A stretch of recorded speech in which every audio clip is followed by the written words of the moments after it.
नमस्कार दोस्तों। देखिए, आज हम बात कर रहे हैं सामाजिक अध्ययन शिक्षण विधियों को लेकर के। शिक्षक भर्ती परीक्षा ग्रेड 3 को लेकर ध्यान में रखते हुए महत्वपूर्ण 20 प्रश्न जो है उनके बारे में हम यहाँ पर बात करेंगे। आज का हमारा जो पहला प्रश्न है वो है ये वाला। निम्न में से शिक्षण में अवबोध उद्देश्य का सही उदाहरण है। निम्न में से शिक्षण में अवबोध उद्देश्य का सही उदाहरण है। शिक्षण में अवबोध जो है उसका सही उदाहरण क्या? व्याख्या करना है, पारिभाषित करना है, प्रत्यास्मरण करना है या चित्र बनाना है। तो अवबोध का मतलब होता है यहाँ पर व्याख्या करने से। तो व्याख्या करना जो है अवबोध का उदाहरण है, इसलिए राइट आंसर हमारा क्या हो जाएगा यहाँ पर? व्याख्या करना। नेक्स्ट है सामाजिक अध्ययन के क्षेत्र के अंतर्गत निम्न में से किस तथ्य का अध्ययन किया जाता है? सामाजिक अध्ययन की जो विषय वस्तु है उसमें निम्न में से किस तथ्य का अध्ययन करते हैं? समाज से संबंधित अध्ययन करते हैं, बिल्कुल समाज का करते हैं। मानवीय संबंधों का अध्ययन करते हैं, मानवीय संबंधों का भी अध्ययन किया जाता है। नागरिकता की शिक्षा का अध्ययन करते हैं, नागरिकता की शिक्षा का भी अध्ययन करते हैं। इसका मतलब राइट आंसर हो गया उपयुक्त सभी। यानी सामाजिक अध्ययन की विषय वस्तु में हम इन सभी का अध्ययन करते हैं। नेक्स्ट है पाठ्यक्रम के क्षेत्र में शामिल है विद्यालयों की आंतरिक क्रियाएं, बिल्कुल ये भी पाठ्यक्रम में आती है। विद्यालयों की बाह्य क्रियाएं, इनको भी शामिल किया जाता है। तो राइट आंसर हो जाएगा हमारा उपयुक्त दोनों। यानी जो गतिविधियां बाह्य प्रकार की होती है जिनको विद्यालय के बाहर संपन्न करना होता है वो भी पाठ्यक्रम का एक हिस्सा होती है, और जो आंतरिक गतिविधियां होती है विद्यालय में रहकर के की जाती है वो भी पाठ्यक्रम का हिस्सा होती है। नेक्स्ट है सामाजिक अध्ययन शिक्षण के मूल्य हैं। सामाजिक अध्ययन शिक्षण के मूल्य हैं सामाजिक मूल्य, कलात्मक मूल्य, जनतांत्रिक मूल्य, उपयुक्त सभी। तो देखो सामाजिक मूल्य भी होते हैं, कलात्मक मूल्य भी होते हैं और जनतांत्रिक मूल्य भी होते हैं। इसका मतलब इसका राइट आंसर हो जाएगा उपयुक्त सभी। यानी ये सभी प्रकार के मूल्य सामाजिक अध्ययन के शिक्षण में समाहित होते हैं। नेक्स्ट है सामाजिक अध्ययन शिक्षण करवाया जाता है। सामाजिक अध्ययन शिक्षण करवाया जाता है प्राथमिक स्तर तक, उच्च प्राथमिक स्तर तक, माध्यमिक स्तर तक, स्नातक स्तर तक। तो देखो सामाजिक अध्ययन जो है ये पढ़ाई जाती है माध्यमिक स्तर तक। माध्यमिक के बाद में तो क्या है, सामाजिक अध्ययन का जो एकीकृत विषय वस्तु होती है या पाठ्यक्रम होता है उसके स्थान पर पर्टिकुलर विषय पढ़ाए जाते हैं। जैसे राजनीति विज्ञान अलग पढ़ाया जाएगा, भूगोल अलग पढ़ाया जाएगा, इतिहास अलग पढ़ाया जाएगा उच्च माध्यमिक स्तर पर। तो लेकिन माध्यमिक स्तर तक इनको सामाजिक अध्ययन के रूप में एकीकृत विषय वस्तु के रूप में पढ़ाते हैं। तो राइट आंसर होगा सी। नेक्स्ट है सामाजिक अध्ययन विषय को अलग विषय के रूप में अध्ययन करवाने की सिफारिश का श्रेय जाता है। सामाजिक अध्ययन विषय को अलग विषय के रूप में अध्ययन करवाने का श्रेय जाता है। इसको किस आयोग के द्वारा सिफारिश दी गई? कोठारी आयोग, मुदालिर आयोग, राधाकृष्णन आयोग, केसर सिंह आयोग।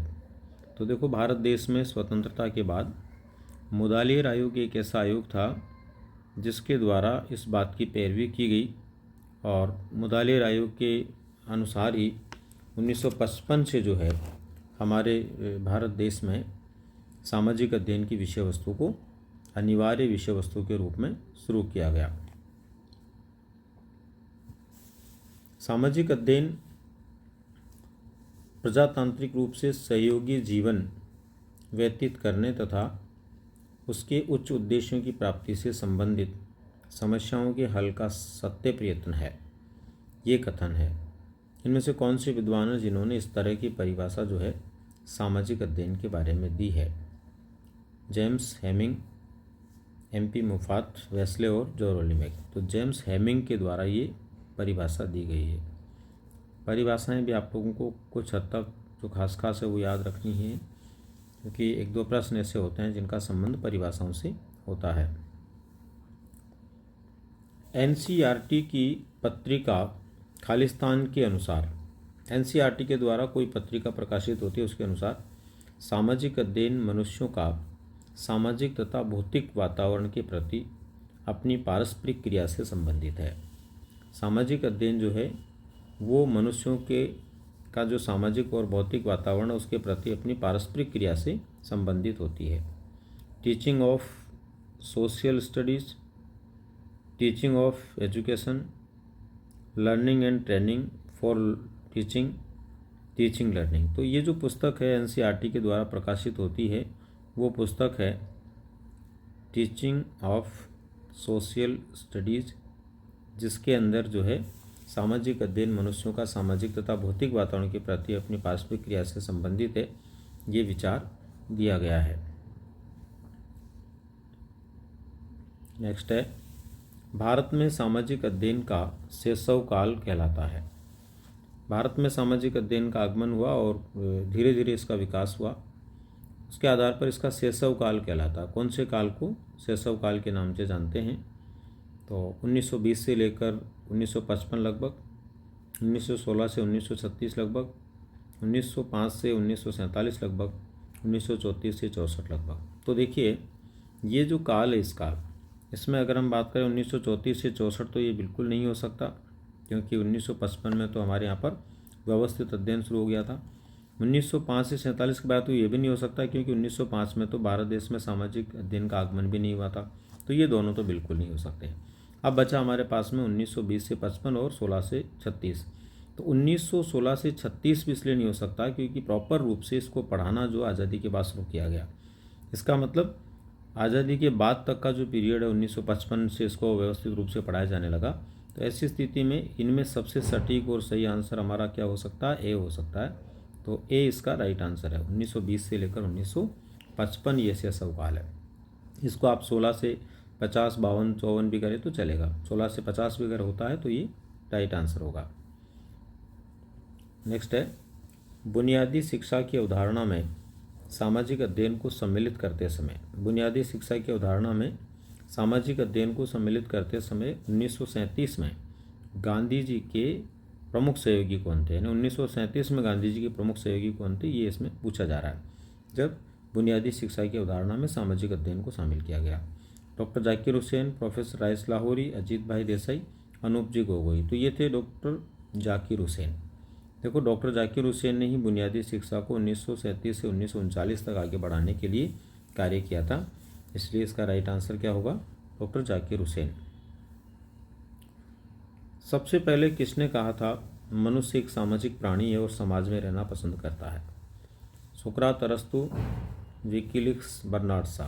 तो अरस्तु थे दोस्तों जिन्होंने सबसे पहले कहा था कि मनुष्य एक सामाजिक प्राणी है और समाज में जीना या रहना पसंद करता है। जब भी ऐसा प्रश्न आए कि मनुष्य एक सामाजिक प्राणी का विचार, तो ये सीधा सीधा अरस्तु से जुड़ा हुआ है और ईस्वी पूर्व 4वीं सदी में अरस्तु ने इस तरह का विचार दिया था। सामाजिक अध्ययन समाजशास्त्र, भूगोल, नागरिक शास्त्र, इतिहास आदि का अध्ययन है। सामाजिक अध्ययन समाजशास्त्र, भूगोल, नागरिक शास्त्र, इतिहास आदि का अध्ययन है।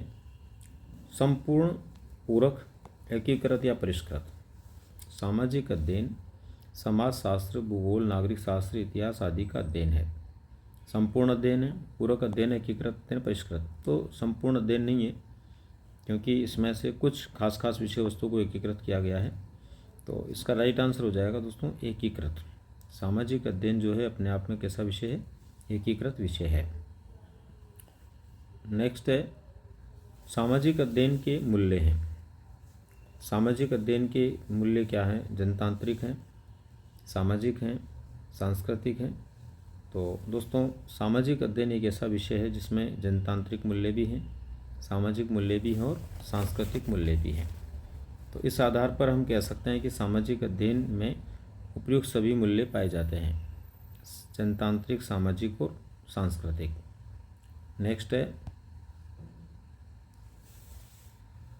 स्थान, उसके विविध लक्षणों, वितरण और रासायनिक संबंधों का अध्ययन किया जाता है। स्थान, उसके विविध लक्षणों, वितरण और रासायनिक संबंधों का अध्ययन किया जाता है इतिहास में, भूगोल में, नागरिक शास्त्र में, रसायन शास्त्र में। तो देखो, स्थान, उसके विविध लक्षण, वितरण और रासायनिक संबंधों की बात यदि आती है, केवल रासायनिक संबंध की बात होती तो हम रसायन शास्त्र इसमें देख सकते थे, लेकिन इसमें स्थान और विविध लक्षणों की बात की गई है। तो स्थान, विविध लक्षण और रासायनिक संबंध जब होंगे तो वो किस में आएंगे? भूगोल में आएंगे, क्योंकि रसायन शास्त्र में इसलिए नहीं आ सकते स्थान और विविध लक्षण, वितरण। और इसी प्रकार से नागरिक शास्त्र में इसलिए नहीं आ सकते कि रासायनिक संबंधों का नागरिक शास्त्र से कोई लेना देना नहीं है। और इतिहास जो है उसमें भी रासायनिक संबंध नहीं होंगे यहाँ पर। तो राइट आंसर हमारा क्या हो जाएगा? बी, भूगोल जो है उसमें इनका अध्ययन किया जाता है। अगला है सामाजिक अध्ययन का अर्थ है। सामाजिक अध्ययन का अर्थ है, सामाजिक अध्ययन में जो प्राकृतिक वातावरण का अध्ययन, प्राकृतिक वातावरण का अध्ययन होता है, बिल्कुल सामाजिक वातावरण का भी अध्ययन होता है, सांस्कृतिक विरासत का भी होता है, मनुष्य और उसके वातावरण का अध्ययन सबसे सही। देखो इसके अंदर वैसे तो ये सब अपने आप में कहीं न कहीं सामाजिक अध्ययन का अर्थ को बतला रहे हैं, पर पूर्ण रूप से अर्थ इसका है मनुष्य और उसके वातावरण का अध्ययन। अब जब मनुष्य और वातावरण में आ गया तो उसमें प्राकृतिक भी आ गया, सामाजिक, सांस्कृतिक सभी शामिल हो गए। यानी जो अलग अलग है ना, प्राकृतिक, सामाजिक, सांस्कृतिक, विरासत या वातावरण, वो किस में आ गया? मनुष्य और उसके वातावरण में आ गया। इसका मतलब राइट आंसर होगा इसमें डी। कमेटी ऑफ 10 द्वारा सामाजिक अध्ययन में कौन सा नया विषय जोड़ा गया? कमेटी ऑफ 10 जो बनाई गई थी, इसने सामाजिक अध्ययन में कमी बताई थी कि समाजशास्त्र की इसमें कमी है। और 1911 ईस्वी में कमेटी ऑफ 10 की सिफारिशों से इसके अंदर क्या जोड़ा गया? समाजशास्त्र विषय को जोड़ा गया। तो राइट आंसर हो जाएगा इसमें समाजशास्त्र। इतिहास को जानने का साधन है। इतिहास को जानने का साधन है शिलालेख, ताम्रपत्र, प्राचीन सिक्के। तो देखो, इतिहास को जानने के लिए शिलालेख का भी उपयोग करते हैं, ताम्रपत्र का भी उपयोग करते हैं, प्राचीन सिक्कों का भी उपयोग करते हैं। इसका मतलब राइट आंसर क्या हो जाएगा? उपयुक्त सभी। ये सभी वो हैं जिनका उपयोग इतिहास की जानकारी के लिए, इतिहास को जानने के साधन के रूप में किया जाता है। नेक्स्ट है, इतिहास अध्यापन कक्ष में भिन्न भिन्न राजाओं के काल का अंतर है। इतिहास अध्यापन कक्ष में भिन्न भिन्न राजाओं के काल का अंतर है। यानी अध्यापन की जो विषय वस्तु है इतिहास की, इतिहास में जो पढ़ाया जा रहा है उसमें भिन्न भिन्न राजाओं के जो काल होते हैं, अलग अलग राजा का अलग अलग समय होता है। कोई कब से कब तक रहा, कोई कितने साल रहा, कैसे रहा, उनके अंतर को समझाने का सबसे अच्छा तरीका क्या होगा? चित्र के माध्यम से, मानचित्र, ग्लोब या फिर समय रेखा ग्राफ। तो समय रेखा ग्राफ, यानी उनका जो टाइम पीरियड रहा उसका एक समय रेखा ग्राफ बनाया जा सकता है और उसके आधार पर आसानी से उनके टाइम पीरियड को या उनके शासनकाल के बारे में समझाया जा सकता है। नेक्स्ट है, सामाजिक अध्ययन की पाठ्य पुस्तक अनुरूप होनी चाहिए। सामाजिक अध्ययन की पाठ्य पुस्तक किसके अनुरूप होनी चाहिए? लेखक के अनुरूप होनी चाहिए, विद्यार्थी के अनुरूप होनी चाहिए, शिक्षक के अनुरूप होनी चाहिए, अभिभावक के अनुरूप होनी चाहिए। तो देखो दोस्तों, पाठ्य पुस्तक हमेशा जो है विद्यार्थी के अनुरूप होनी चाहिए सामाजिक अध्ययन की बात इसमें करी जा रही है। बाकी सामाजिक अध्ययन के अलावा भी कोई दूसरा विषय है उसमें ये प्रश्न पूछा जाता है, तो हमेशा ध्यान रहे कि किसी भी विषय की पाठ्य पुस्तक विद्यार्थियों के अनुरूप होनी चाहिए, तभी उसको हम विद्यार्थियों को ठीक से पढ़ा पाते हैं और ठीक परिणामों की ओर उनको ले जा पाते हैं। और इसके बाद दोस्तों ये है आज का हमारा अंतिम प्रश्न। सामाजिक अध्ययन में किस प्रकार की शिक्षण सामग्री सबसे उपयोगी होती है? सामाजिक अध्ययन जो है इसमें कौन से प्रकार की शिक्षण सामग्री होती है जो सबसे अधिक उपयोगी होती है? मॉडल, दृश्य श्रव्य सामग्री, चित्रकला उपकरण, संग्रहालय। तो देखो, सबसे ज़्यादा बेहतर सामग्री होगी इनमें से दृश्य श्रव्य सामग्री। दृश्य श्रव्य सामग्री के अंदर देखिए आप चित्रकला उपकरण भी आ जाएंगे, संग्रहालय भी आ जाएगा, मॉडल भी आ जाएगा अगर एक दृष्टि से हम देखें तो। लेकिन ये सारे के सारे एक पक्ष को ही दर्शाते हैं, मॉडल, चित्रकला और ये संग्रहालय। लेकिन दृश्य श्रव्य में क्या है, व्यक्ति देखता भी और सुनता भी है। अब देखता भी और सुनता भी, इसका मतलब देखेगा भी सुनेगा भी तो ज़्यादा सीखेगा। इसीलिए सबसे प्रकार की श्रेष्ठ सामग्री जो है, सबसे उपयोगी सामग्री है, वो क्या होती है, दृश्य श्रव्य सामग्री होती है। अधिगम को सर्वाधिक सकारात्मक रूप से प्रभावित करने वाली सामग्री भी यही होती है। तो दोस्तों ये थे हमारे 20 प्रश्न, और ये 20 प्रश्न जो है SST लेवल सेकंड के विद्यार्थियों के लिए भी उतने ही महत्वपूर्ण है और लेवल फर्स्ट के विद्यार्थियों के लिए भी उतने ही महत्वपूर्ण है। धन्यवाद।